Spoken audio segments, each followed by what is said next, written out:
Welcome back. Well, today I am joined by Christy Maya, who is here on behalf of Cancer Research Collaboration and also on behalf of RadNet. Well, Christy, thank you so much for being here. Thank you. I'm glad to be here. Now, when Paul sent us over the information, obviously we normally interview folks that are with RadNet. So tell me how the Cancer Research Collaboration is part of RadNet. So actually the Cancer Research Collaboration Foundation is separate from RadNet because it's a nonprofit 501c3 corporation. Okay. And but they've been supporting research efforts, and RadNet's been a big contributor to the Cancer Research Collaboration and supporter through its different owned and operated facilities such as Breastlink Medical Group. Got it. Oh, great. Tell me a little bit about the foundation itself. So the foundation was put together and it kind of grew up out of Breastlink had a breast cancer research group, and it was the only probably independent multidisciplinary breast cancer practice that had a group, and they put it together. And then about 7 years ago, we decided to expand it to not only include breast cancer, but to include other types of cancers and to become a nonprofit and to kind of branch out and do some other things. Okay, and has it been around a while? 7 years. Oh, okay, so 7 years. Okay, that's what you has the nonprofit been around, but the group's been together for 20 years. Oh, gotcha. Okay, great. Yeah, I mean, I think it's probably, I mean, it's great that you expanded because the more I talk to them each year, it seems like there's just different kinds of cancers that are coming to fruition. I mean, prostate cancer seems to be something that they're really honing in on. And so I'm imagining that you also support things like that.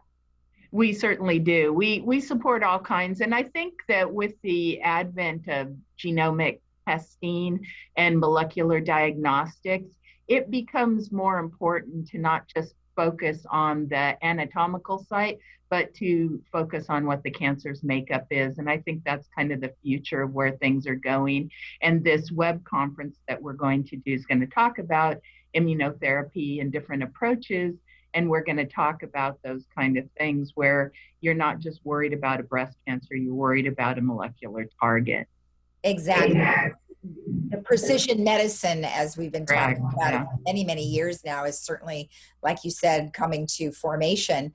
And one thing that I think is super exciting, just talking with people over the last couple of years, is truly being able to identify, as you mentioned, the molecular makeup of what is going on in someone's body, regardless of what kind of cancer it is.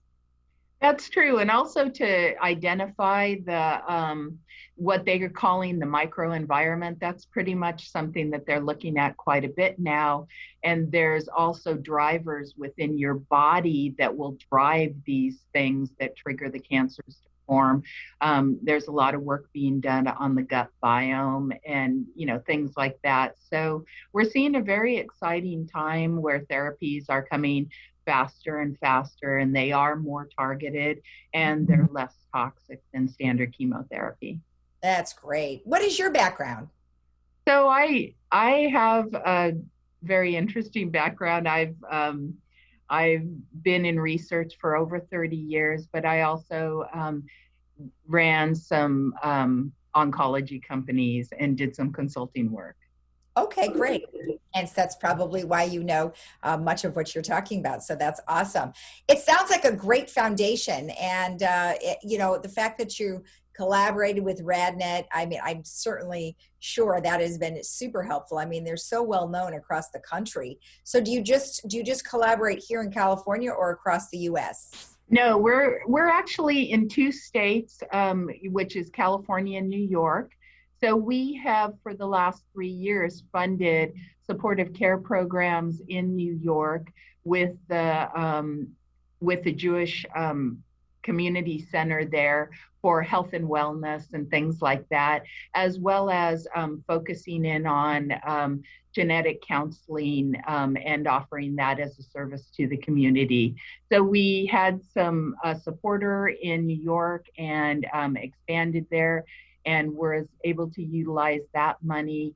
It wasn't in a true research capacity, but we did find that the outreach for the community services was very important to drive the rest of our agendas. Now let's talk a little bit about what you have coming up on March 29th. It's a webinar, and what is it covering?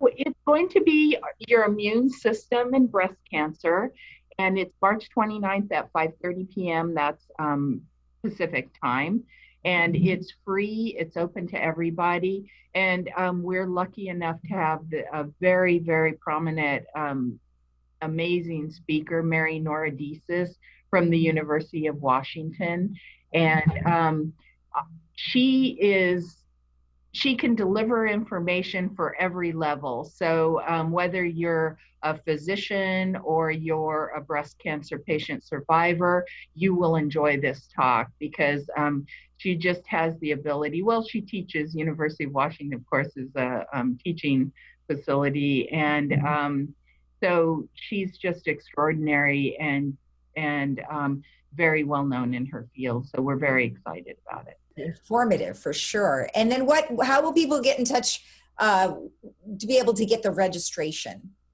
So they can go to our website, which is www.cancerresearchcollaboration.org, and they can register through the website. That's great. And like you said, it was free. How long do you think it will last? About an hour. Okay. Is there any questions and answers that people will be able to do? There will be a Q&A. She's going to do a whole discussion. It's going to overview the immune system and how that interacts with breast cancer, specifically because we wanted to target breast cancer audience. Yes. And we'll cover types of immunotherapies and kind of what's out there for the future of immunotherapy, such as, vaccines and things like that. Oh, that sounds really great. Well, I really appreciate you taking the time to tell us about this. I look forward to hearing more down the road. Well, thank you so much. I appreciate it. And thank you for the time. All right. Very nice to meet you. You too. Thank you. And we'll be right back after this.